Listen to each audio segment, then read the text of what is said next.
아이들아, 이것이 마지막 때라. 참 요즘 하루하루 보내면서 마음이 너무 무겁습니다. 왜 마음이 무거우냐 하면 주님께서 오실 날이 분명히 임박해 있는데 이 마지막 때인지는 알지만은 주님의 말씀을 능력을 통해서 역사하는 것이 우리 주변에서 볼 수가 없습니다. 많은 집회하고 그 집회에 참여하지만은 그러나 우리가 말씀을 통해서 확인해 보면은 그 집회에 하나님이 역사하실 수가 없습니다. 왜 역사하실 수가 없는지 오늘 이 시간에 제가 말씀을 해 드릴 것입니다. 마태복음 24장 38, 39절을 보면 홍수전에 노아가 방주에 들어가는 날까지 사람들이 먹고 마시고 장가들고 시집가고 있으면서 홍수가 나서 저희를 다 멸하기까지 깨닫지 못하였으니 인자의 임함도 이와 같으리라. 만약에 우리가 노아 시대에 우리가 살아가고 있다면은 우리는 어떻게 살고 있을까? 노아 할아버지가 외치는 그 진리의 하나님의 말씀을 듣고 방주 안에 들어갈까? 그렇지 않으면 저 할아버지는 완전히 정신 좀 이상한 분이야. 비가 한 번도 오지 않았는데 무슨 비가 많이 와서 홍수로 이 세상을 하나님이 심판한다고 하시지. 아마 나도 그렇게 얘기했을 줄 모릅니다. 그래서 사람들이 노아가 그렇게 120년 동안 일쳤지만은 이 당시에 사람 수명은 오늘날처럼 90년, 80년 사는 것이 아니라 오래 사는 사람들은 7, 800 살고 900세까지 900 넘은 사람도 있고 보통 몇백 세는 사는 사람들이었습니다. 그러니까 노아 할아버지가 이 방주에 들어라고 외치는 이 기별을 이 당시는 이것이 현대 진리고 셋째 천사의 기별이죠. 왜? 하나님께서 자비를 베푸셔서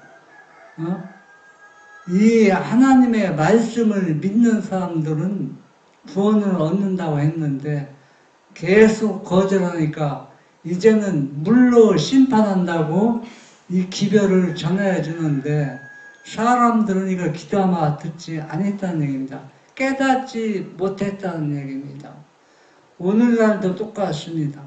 만약 이들이 오늘 노아 할아버지가 외친 것처럼 오늘이 만약 마지막 날이라면 방주 안에 들어갔겠지만은 그러나 이들이 이해하지 못하고 깨닫지 못함으로 시집가고 장가가고 사업에 분주하고 또 자기 일에 열심히 일했습니다. 이것은 깨닫지 못했다는 얘기입니다. 만약에 이때 노아 할아버지가 말하는 이 말씀을 귀담아 들었더라면은 이들은 모든 것을 정리하고 어디에 들어가야 됩니까? 방주에 들어갔을 것입니다. 오늘날도 똑같습니다. 오늘날도 노아 방주에 들어간 사람은 노아의 식구 8명 뿐이었습니다. 재림의 때도 이와 같은 현상이 일어날 것이라고 예언한 곳이 많이 있습니다. 오늘날도 교회에서 예수님이 재림한다는 설교를 하면은 교인들이 싫어합니다. 그리고 또 교회에 나오지 않고 신자가 확 줄어요. 그러니까 마음대로 설교도 못하고 또 죄를 지적하거나 회개하라는 설교를 하면은 교인의 그 교회가 교인이 다 없어지고 유지가 될 수가 없어요. 어떤 그 유명한 목사님이 설교를 하는데 이런 설교를 했습니다. 여러분, 예수님의 재림을 믿습니까? 예, 아멘, 믿습니다. 여러분, 주님의 재림을 기다립니까? 아멘, 우리가 기다리고 있습니다. 그런데 만약에 주님의 1년 안에 오신다면 여러분 어떻습니까? 그러니까 그건 안 됩니다, 목사님. 그러면 5년, 그것도 안 됩니다. 10년, 그것도 안 됩니다. 이 목사님이 더 이상 할 말을 잃어버렸습니다. 왜 재림을 기다린다고 하면서 왜 주님이 재림하면 안 됩니까? 오늘날도 이와 같은 현상이 나 자신, 우리 가족, 우리 교회가 참 처집니다. 주님의 재림을 기다린다고 말은 하면서 그분이 재림하면 안 된다는 겁니다. 왜 안 된다는 겁니까? 준비가 안 됐다고. 우리가 죄를 버리지 못했기 때문에 그렇습니다. 우리 마음속에 죄악으로 가득 차고 이 세상을 사랑하는 마음으로 가득 차 있고 사업으로 가득 차 있고 그러니까 주님이 재림하면 나는 멸망하니까 안 된다고 외칠 수밖에 없습니다.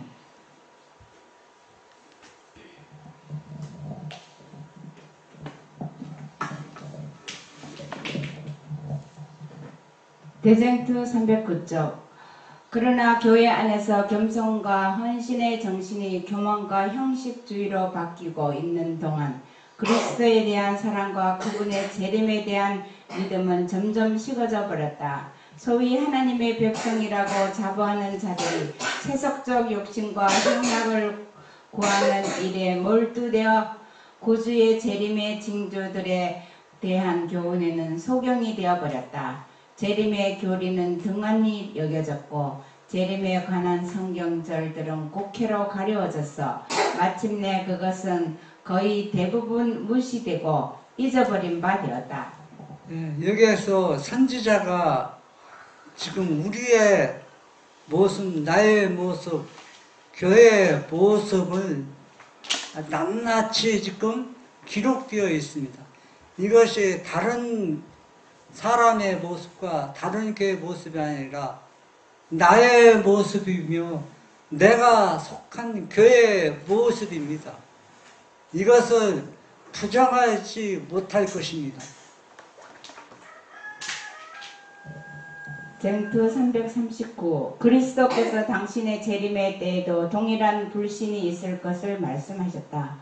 구주께서는 노아 시대의 사람들이 홍수가 나서 저희를 다 멸하기까지 깨닫지 못한 것 같이 인자의 임함도 이와 같으리라고 말하셨다. 소위 하나님의 백성이라고 공언하는 사람들이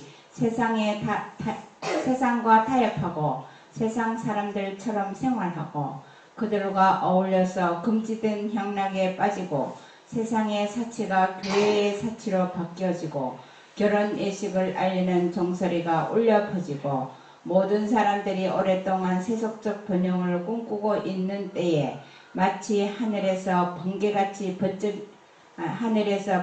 번쩍인 같이 그들의 밝은 전망과 거짓된 희망들이 깨어질 것이다.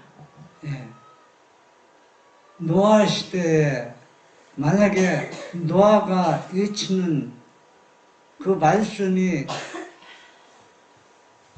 실제 하나님께서 물로 심판해서 이 세상을 멸한다는 것을 확실히 믿었다 하면은 여러분 여러분들 하던 일을 계속 할 수 있습니까? 할 수가 없습니다. 오늘 죽는데 내가 돈 벌어서 뭐합니까? 또 내가 사업에서 사업 번창해서 뭐합니까? 방주에 빨리 들어가야 됩니다. 그런데 노아가 전하는 그 기별을 이해하지 못하고 깨닫지 못했기 때문에 이 사람들은 모르다 심판을 받았습니다. 오늘날 우리 시대에도 재림의 때도 지금 이 시기도 노아의 때와 똑같은 흡사한 역사가 반복되고 있습니다.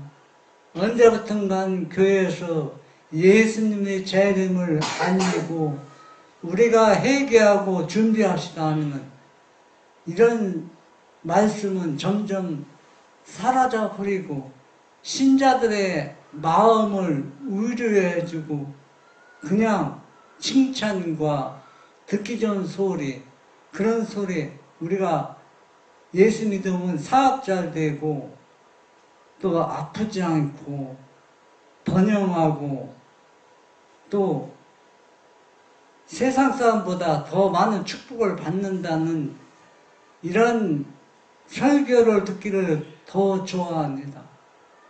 그렇기 때문에 하고 싶은 얘기를 못한다는 얘기는 뭐를 의미하고 있습니까? 노아의 때와 같이 우리 시대에도 그렇게 흘러가고 있다는 것을 암시해주고 있습니다. 하나님께서 홍수가 있을 것을 세상에 경고하기 위하여 당신의 종을 보내셨던 것처럼 그분께서는 당신의 택하신 사자들을 통하여 최후의 심판이 가까움을 알려주셨다.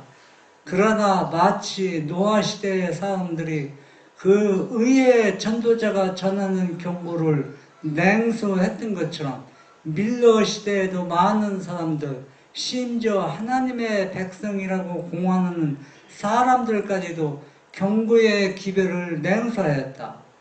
노아 시대는 이미 몇천 년 전에 지나갔다 치고 1844년에 일람 밀러가 예수님이 재림합니다. 이 세상은 멸망당합니다. 그렇게 외쳤을 때 교회에서는 많은 사람들이 냉소하고 이 기별을 받아들인 사람들은 극소수였다고 했습니다. 오늘날 시대에도 똑같은 현상이 일어나고 있습니다. 이 경고의 기별을 듣기를 좋아하는 사람은 별로 없다는 것입니다. 선지자들은 그들에게 계시된 것들을 완전히 깨닫지 못하였으나 하나님께서 그들에게 나타내시고자 하시는 모든 빛을 얻고자 열렬히 노력했다. 그들은 연구하고 부지런히 살펴서 그리스도의 영이 어느 시 어느 때를 지시하는지를 상고하였다. 그들의 유익을 위하여 그 예언들이 그분의 종들에게 주어졌던 신학시대에 사는 하나님의 백성들에게 얼마나 놀라운 교훈인가. 왜 신학시대에 사는 사람들이 구약시대에 사는 사람보다 얼마나 놀라운 축복 가운데서 은혜를 받고 있는가? 왜 그렇습니까? 구약시대에는 언약입니다. 그러나 신학시대에는 하나님의 아들이신 예수님이 인성으로 이 땅에 인치시고 오셔서 교훈을 주고 또 하늘에 올라가시면서 내가 다시 오시겠다는 이 예언과 약속을 주셨습니다. 이보다 더 놀라운 특권과 축복이 어디 있습니까? 참으로 놀라운 사실입니다. 마태복음 24장 24절 거짓 그리스도들과 거짓 선지자들이 일어나 큰 표적과 기사를 보이어 할 수만 있으면 택하신 자들도 미혹하게 하리라.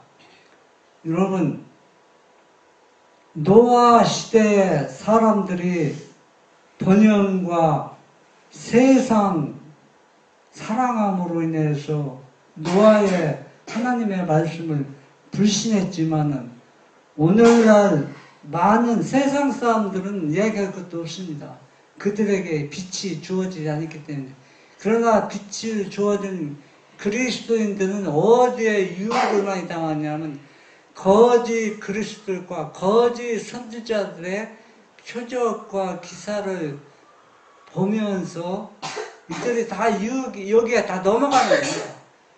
그러니까 믿음으로 살라고 하는 사람들, 또 성실하게 믿음의 생활을 잘 하던 사람들도 다 거짓 그리스도와 거짓 선지자들에게 넘어가는 겁니다. 왜 그런 현상이 일어나냐면 분명히 본인 자신이 말씀을 연결해보면 주님의 재림이 임박한 이때라는 걸 알고 또 집회에 열심히 참석하여 늦은 비를 받는다는 거 예인의 신에 주어져 있습니다. 그래서 이런 걸 보면서 이 집회에 열심히 참석합니다. 그런데 이 집회가 유감스럽게도 거짓 그리스도와 거짓 선지자들로 이루어진 집회가 너무 많다는 얘기입니다.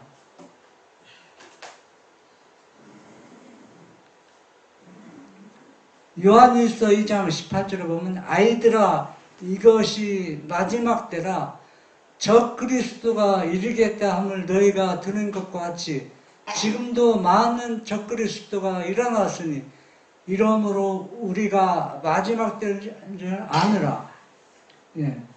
예수님의 인성을 쓰셨을 때 이미 마지막 때 현상이 일어났습니다. 그래서 이 마지막 때의 현상은 뭐냐? 적그리스도가 너무 많이 출현한다는 얘기예요. 제가 어떤 분의 설교를 들어보니까 적그리스도에서 말씀하는데 핵심은 다 빗나가고 있더라고요. 여러분, 적그리스도가 무엇인지 여러분이 알아야 됩니다. 이걸 알지 못하면 거짓 그리스도인과 거짓 선지자들에게 미혹을 받아서 여러분이 다 멸망을 당하게 된다는 얘기입니다. 그래서 마지막 때는 물론 여러 가지 일로 교만과 자아를 버리지 못해서 멸망당하지만 거의 다 뭐를 멸망당하냐면 적그리스도 때문에 멸망을 당한다는 얘기입니다.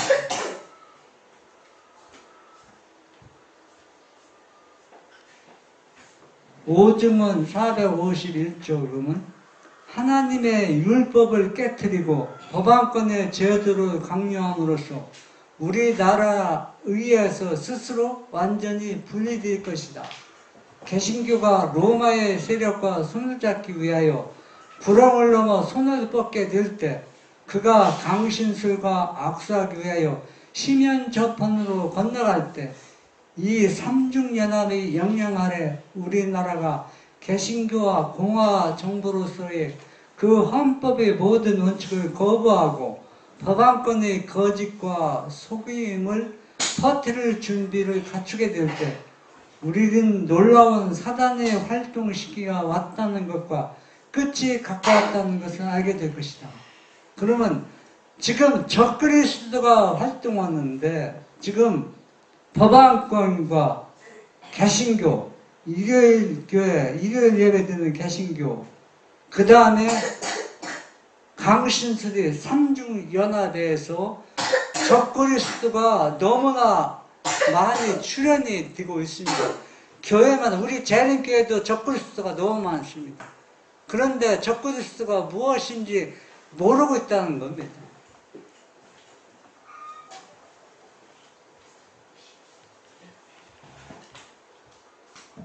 오증은 451 로마 군대의 접근이 제자들에게 있어서 임박한 예루살렘의 멸망에 대한 징조가 되었던 것처럼 이 배교는 우리에게 하나님의 오래 참으심의 한계가 이르렀고 우리나라의 죄악의 잔이 찼고 자비의 천사가 바야흐로 날아가서 다시 돌아오지 않을 것이라는 징조가 될 것이다. 하나님의 백성들은 그때에 선지자들이 야곱의 환란의 때로 묘사한 그 고통과 낭만의 장면으로 돌입할 것이다. 성실한 자들, 핍박당하는 자들의 부르짖음은 하늘에 상달된다. 예루살렘이 멸망 당하기 전에 예수님이 유대인들에게 예언을 주었습니다.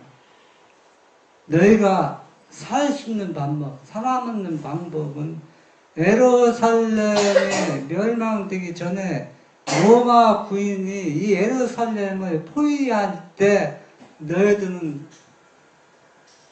이 성에서 나와서 도망하여 살라고 했습니다. 이 예언이 실제로 성취되었습니다. 이 예언을 믿었던 유대인들은 로마 군인들이 예루살렘을 포위했었는데 어느 날 이 포위를 풀어서 본국으로 돌아갔습니다.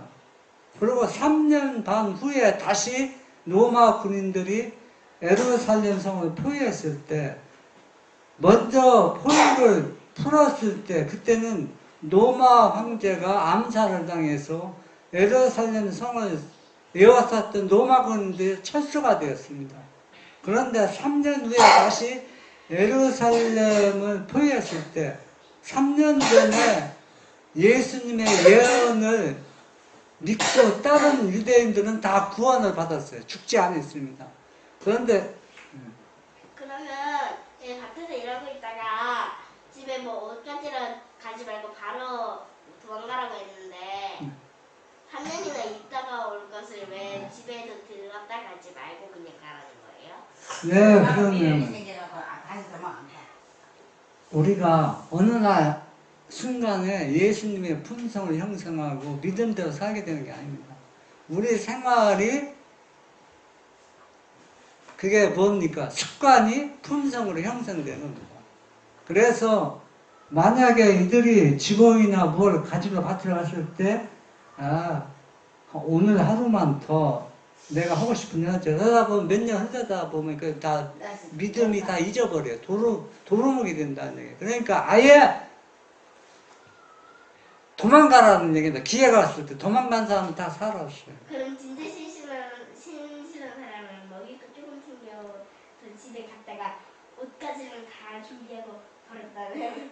그래서 이 역사가 오늘날 우리 시대도 적용된다는 거예요. 예루살렘 멸망은 이 세상 멸망을 상징한다는 얘기입니다. 그러니까 예수님의 말씀을 유념하고 연구하고 말씀을 순종하는 사람들은 도망가서 다 살 수 있어요. 그러나 말씀을 연구하지 않고 유념하지 않고 너무에 하는 얘기만 듣고 거짓 그리스도 거짓 선지자 말만 듣는 사람들은 도망갈 기회를 다 놓쳐버리는 겁니다. 그래서 야곱의 환란을 우리가 연구하고 볼 필요가 있습니다. 야곱이 그 환란을 당했을 때 형으로부터 죽음을 당하기 전에 얼마나 하나님께 매달리고 기도했습니까? 왜 그렇게 기도했습니까? 자기 때문에 자기 식구들 다 뭘 살아요? 살기 위해서입니다. 살기 위해서. 내가 여지까지 하나님을 믿었는데 하나님을 믿었지만 죄가 너무 많이 있어요. 그래서 내가 이 죄 버리지 못한 죄가 없는가 하나님께 매달리면서 이 살아남기 위해서 내가 살아남아야 우리 가족이 다 살 수 있는 겁니다. 그러니까 오늘날 마지막 시대도 야곱이 환난, 야곱이 경험한 것을 그런 경험을 하는데 우리도 야곱처럼 그렇게 살아야 된다는 얘기입니다.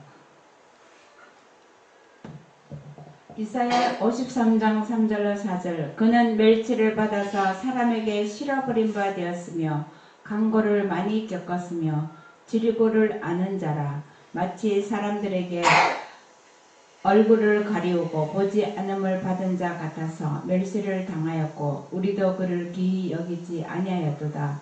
그는 실로 우리의 질고를 지고 우리의 슬픔을 당하였거늘 우리는 생각하기를 그는 징벌을 받아서 하나님에게 맞으며 고난을 당한다 하였노라.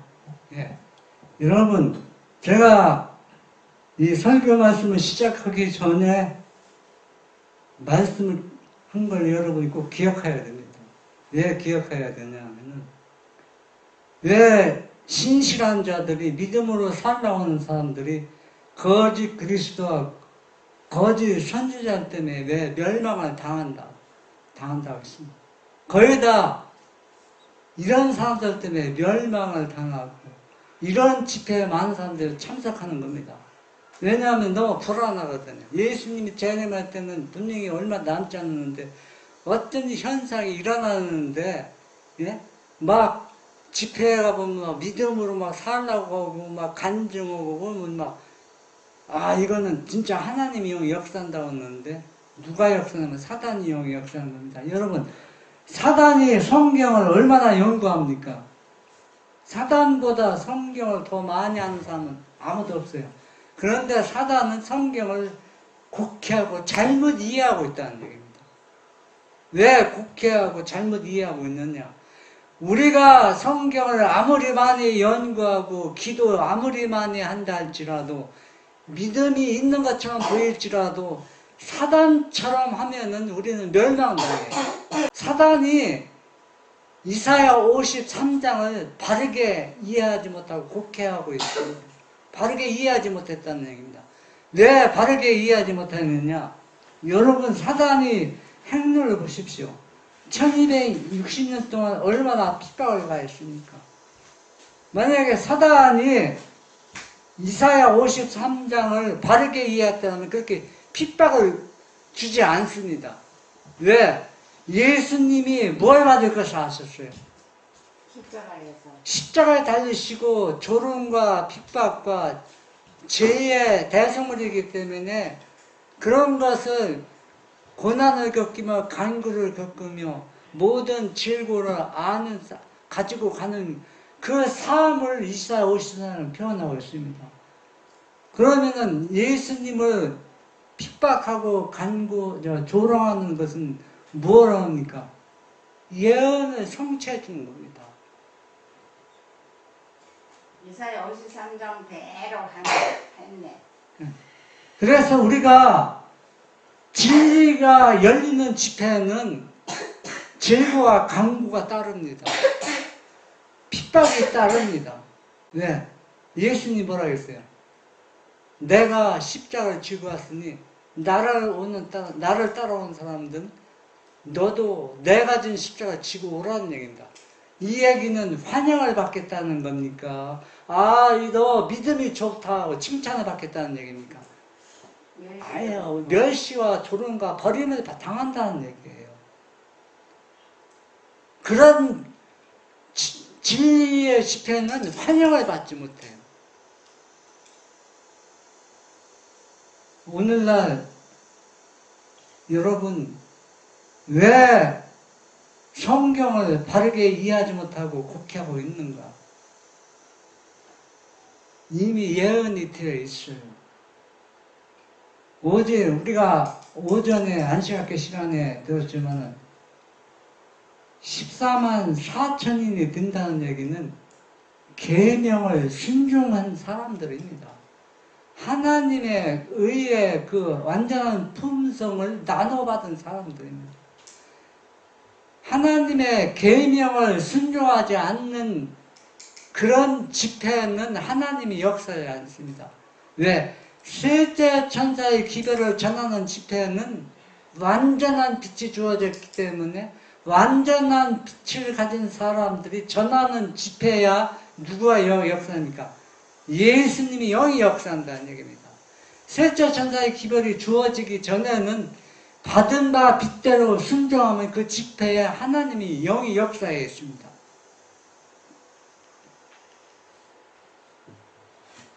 활주석 이사야 53장 2절 3절 굴복시키고 겸비케 하는 모습.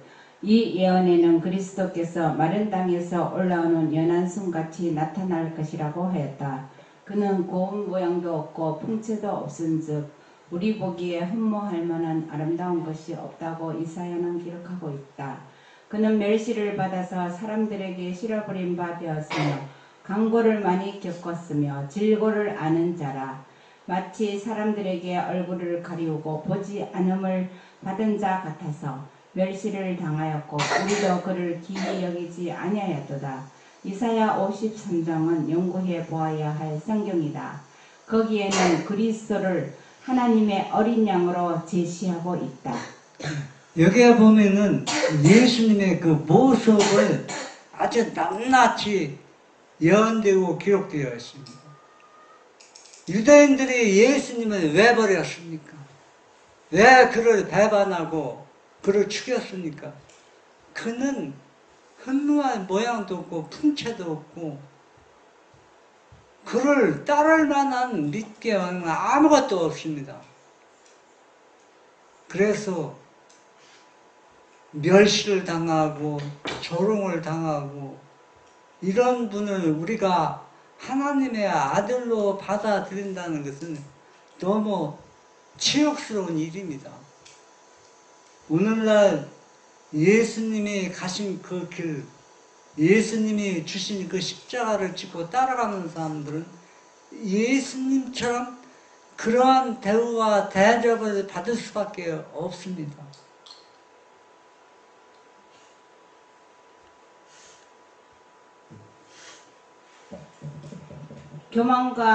교만으로 마음이 높아진 사람들, 헛된 것으로 마음이 가득 차 있는 사람들은 그들의 구주의 이 같은 모습을 보고 스스로 마음을 겸비하게 하여 티끌에 앉아야 한다. 이사야 53장 전체를 외워야 한다.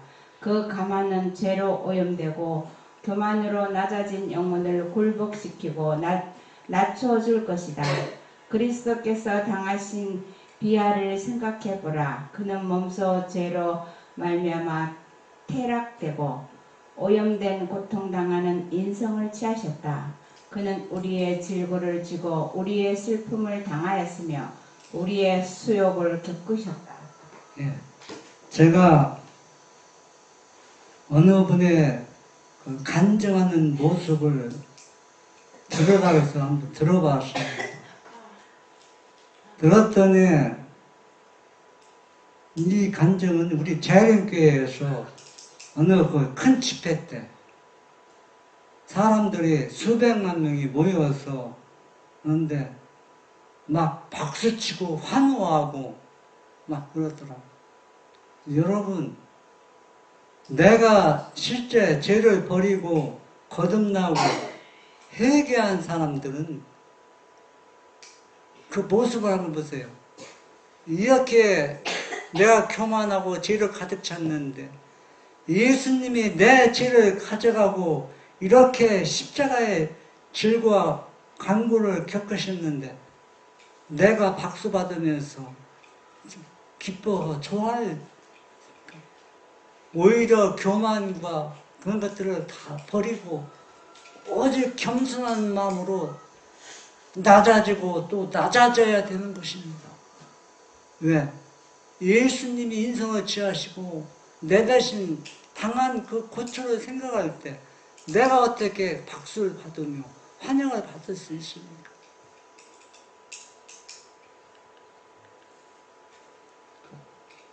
이사야 53장 2절 3절 화해주석. 그리스도께서는 인간을 둘러싸고 있는 모든 유혹을 참고 견디셨다. 그는 인성과 신성을 연합시키셔서 거룩한 영이 육체의 전에 거하게 하셨다. 말씀이 육신이 되어 우리 안에 거하셨다. 왜냐하면 그렇게 함으로써 그는 죄 많고 슬픔이 많은 아담의 아들들과 딸들과 더불어 교제할 수 있었기 때문이었다. 예. 적그리스도 사상이 제가 재림교회에 너무 많이 있다고 제가 말씀을 드렸습니다.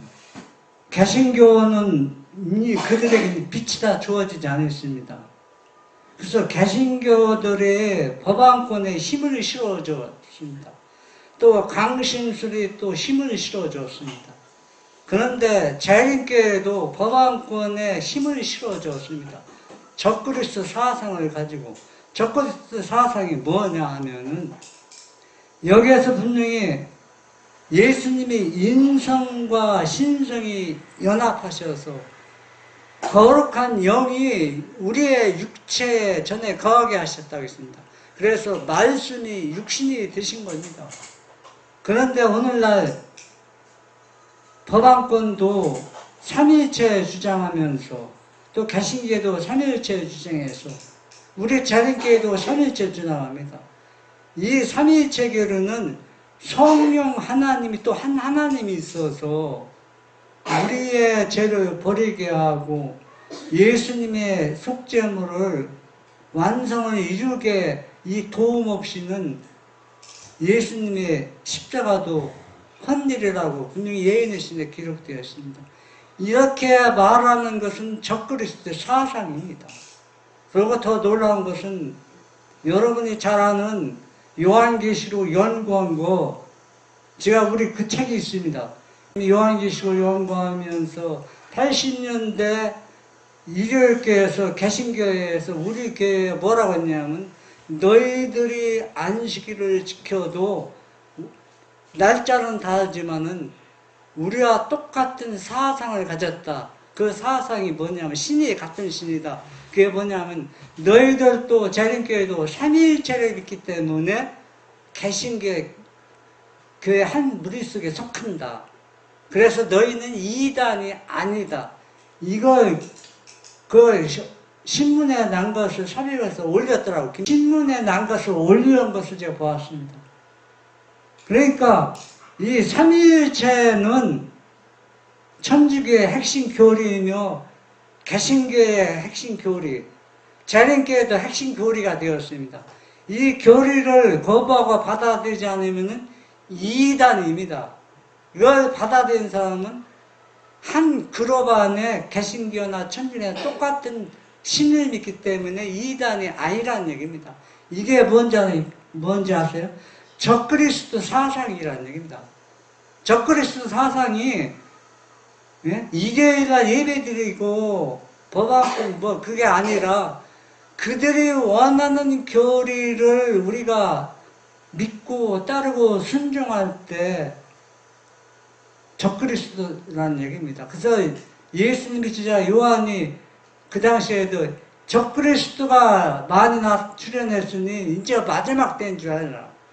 그러면 예수님이 초림 때도 적그리스도가 나타났는데 예수님이 재림할 때는 얼마나 많이 나타날 것을 이 사랑의 제자 요한은 암시해주고 있습니다.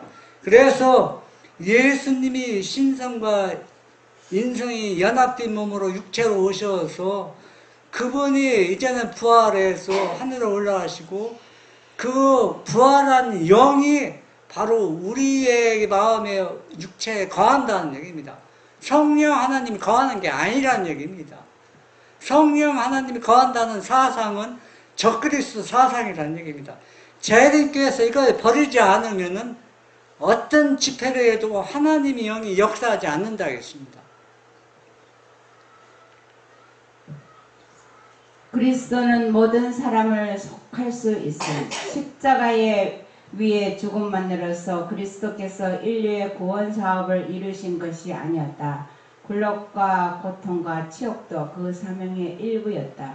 그가 찔림은 우리의 허물을 인하며 그가 상함은 우리의 죄악을 인함이라. 그가 징계를 받음으로 우리가 평화를 누리고 그가 채찍에 맞음으로 우리가 나음을 입었도다.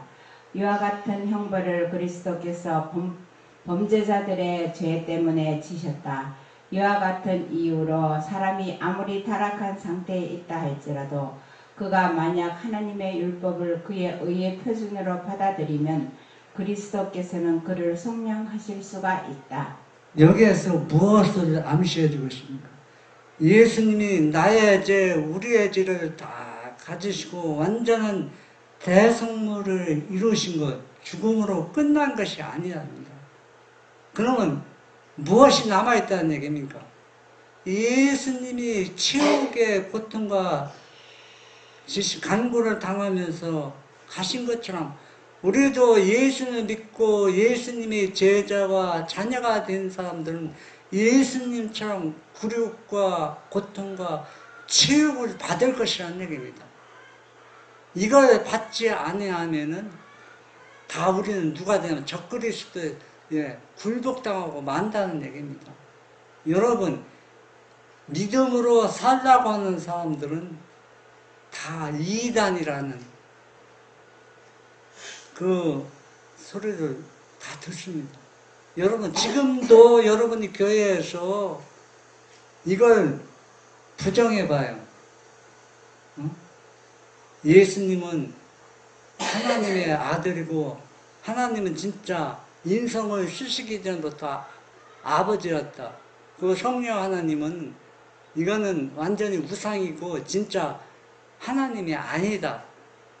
예수님이 부활한 영이 우리를 돕고 예수님은 인성으로서 모든 우리와 똑같은 질고를 겪고 인간이 경험한 그 모든 걸 경험했기 때문에 우리가 어떻게 도와할지 예수님은 아십니다.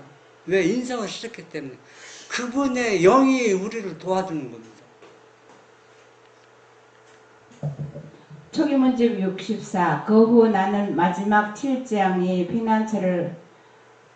피난처를 가지고 있지 못한 자들 위에 막 쏟아지려 하는 것을 보았으나 세상 사람들은 그것을 떨어지려는 물방울 정도밖에 생각지 않았다. 그 후에 내게는 하나님의 진노인 마지막 7장의 무서운 광경을 볼 수 있도록 허락되었다. 나는 그의 진노하심이 몹시 무섭고 두려운 것임을 보았다.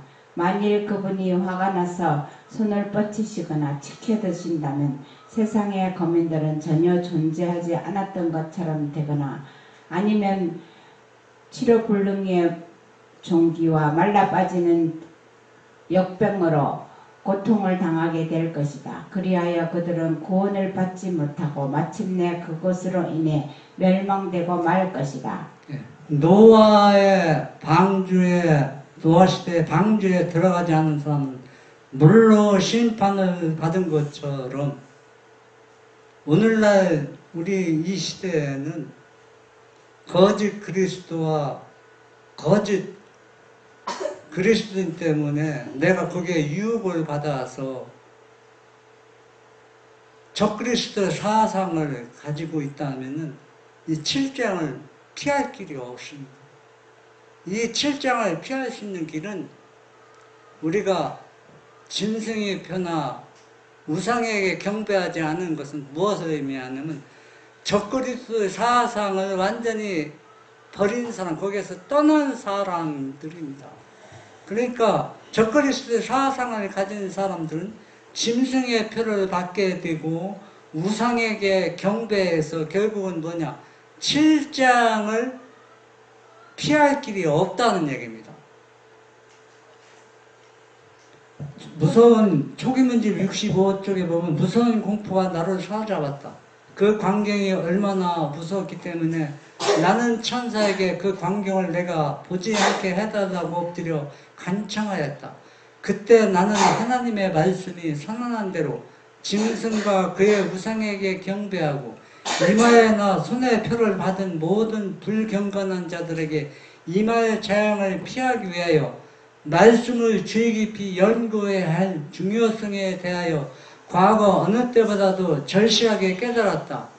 그러한 무서운 경고와 선언이 바라졌는데도 불구하고 하나님의 율법을 범하고 그의 거룩한 안식일을 짓밟는 자들이 있다는 것은 내가 참으로 이상히 여겨졌다. 이 말을 여러분이 이해가 안 될 것입니다. 이해가 무슨 얘기냐 하면은 왜 우리는 안식일 교회에서 안식일날 예배를 드리고 있는데 내가 왜 하나님의 율법을 안식일을 범하고 왜 짐승의 표를 받느냐 이렇게 반문하는 사람들이 너무 많습니다. 그러나 여러분 이 선지자가 7장 내리는 걸 보고서 너무 무서워서 하나님께 간청했습니다. 이 광경을 좀 보지 않게 해달라고. 이 7장을 만나는 사람들은 얼마나 엄청나게 고통스러운지 여러분 이 땅에서 우리가 예수 믿기 때문에 핍박당하는 거 아무것도 아닙니다. 여러분, 그때 짐승의 표는 일요일날 섬기는 거죠. 일요일날 하나님을 경배하고 일하는 경배하는 거. 우상에 경배하는 거 다 같은 물이죠. 그런데 여러분, 안식일이 개정점이 될 때 딱 두 물입니다. 안식일을 경배하는 사람과 일요일날 예배드리고 경배하는 사람이 있는데, 적그리스도의 사상을 가지고 안식을 지키는 사람들은 다 어디로 넘어가느냐 하면 예수님을 배반하고 일요일날 예배드리러 간다는 얘기입니다. 왜? 적그리스도 사상을 본질이 똑같은 믿음을 가졌기 때문입니다. 그냥 안식일날 예배 드리는 것이지 그것은 아무것도 아니라는 얘기입니다. 사상이 똑같다는 얘기입니다. 초기 문제 123. 재림 신도라고 공언하는 여러 다른 종파들이 각각 부분적인 진리를 가지고 있긴 하지만 전체적인 진리는 하나님께서는 당신의 날을 위하여 준비하고 있는 그의 자녀들에게 주셨다. 그는 또 다른 종파들이 알지도 못하고 이해하지도 못할 진리를 그들에게 주셨다.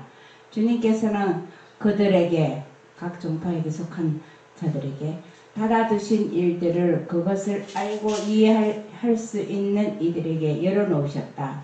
만일 하나님께서 전해줄 새로운 빛을 가지고 계신다면 그분은 그것을 그의 택하고 사랑하는 자들이 이해할 수 있도록 해주실 것이다.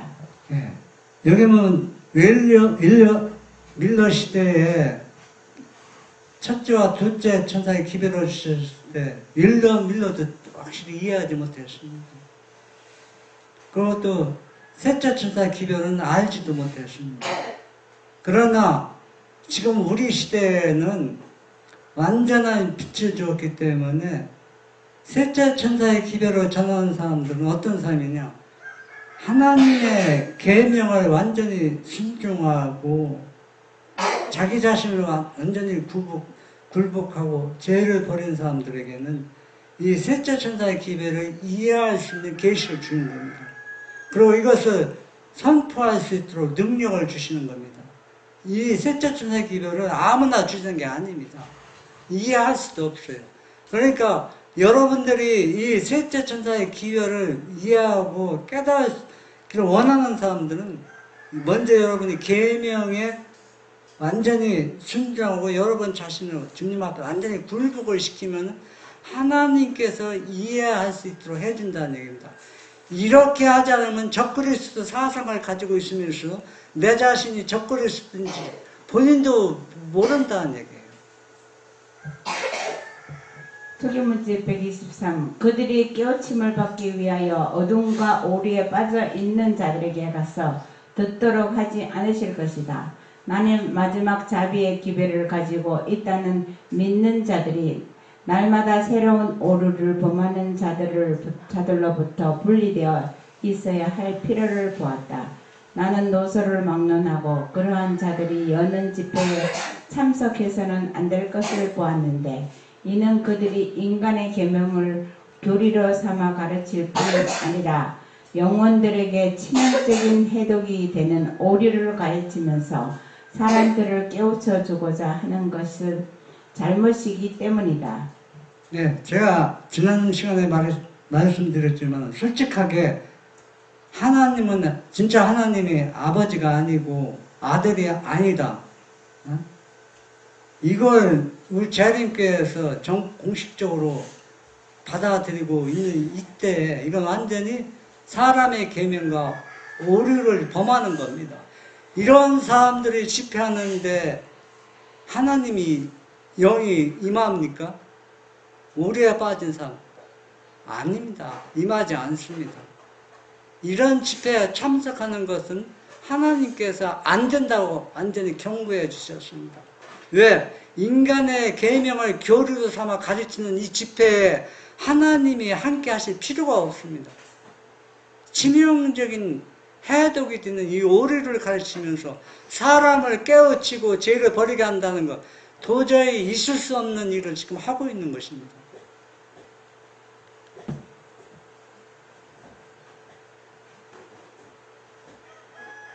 초기문집 124. 그러한 집회가 끼치는 가만은 좋지 못하다.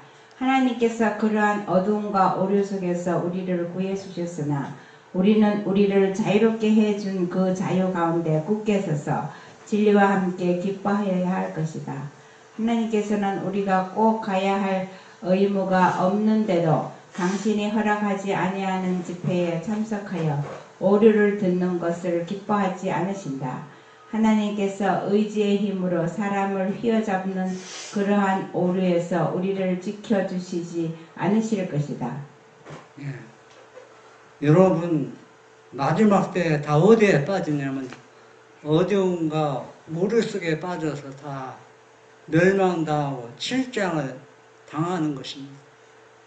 여러분 우리가 죄에서 오류에서 나왔으면은 진리를 계속 고수하고 예수님이 가신 길을 예수님 십자가를 지고 우리가 함께 따라가야 됩니다. 비록 그것이 이단의 길이라 할지라도 또 많은 권고와 핍박을 당할지라도 동료부터 가족으로부터 배반을 당할지라도 이것이 진리이기 때문에 이 진리와 함께 기뻐하며 따라가지 않는 사람들은 다 어디에 휩쓸리게 되냐면 오류에 휩쓸려서 다 결국은 노아 방주에 들어가지 못한 사람들이 심판을 받은 것처럼 마지막 시대는 우리가 불로 심판을 받을 것입니다. 여러분 인간이 한 번 죽는 거로 끝나면 얼마나 좋겠습니까? 이 사람은 한 번 죽음으로 끝나는 거 아닙니다. 구원받지 못한 사람들은 2번 죽어야 돼요. 2번. 그런데 2번째 죽음은 완전히 자기가 지은 죄를 대가를 다 지불하고 죽는 죽음이기 때문에 이 7장은 또 비교가 안 됩니다. 7장은 첫 번째 죽음에 당하는 해당이 되지만 2번째 죽음은 우리가 구원받고 1000년 후에 다시 죽은 악인들을 부활해서 그때 마지막 악인들을 심판할 때 그 죽음은 7장보다 얼마나 고통스럽고 어렵다는 것을 우리가 성경을 통해서 알아야 됩니다. 여러분들은 어떤 분들은 제 말씀을 듣는 사람은 저 사람이 이단, 오류를 얘기하고 있다. 그렇게 생각해도 좋습니다.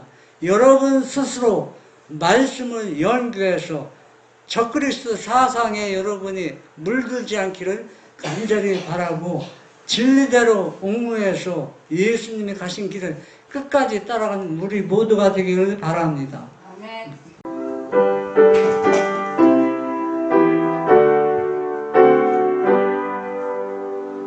환난과 핍박 중에도 예수 신앙 지켰네.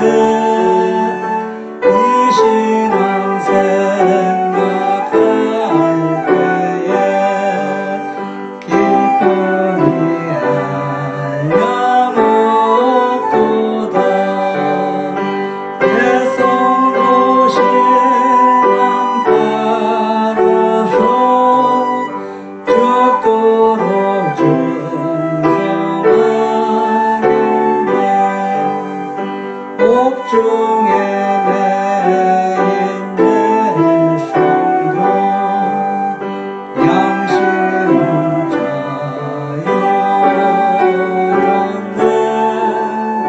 우리도 고난 받으며 죽어도 영광 되도다. 예성도 신앙 따라서 죽도록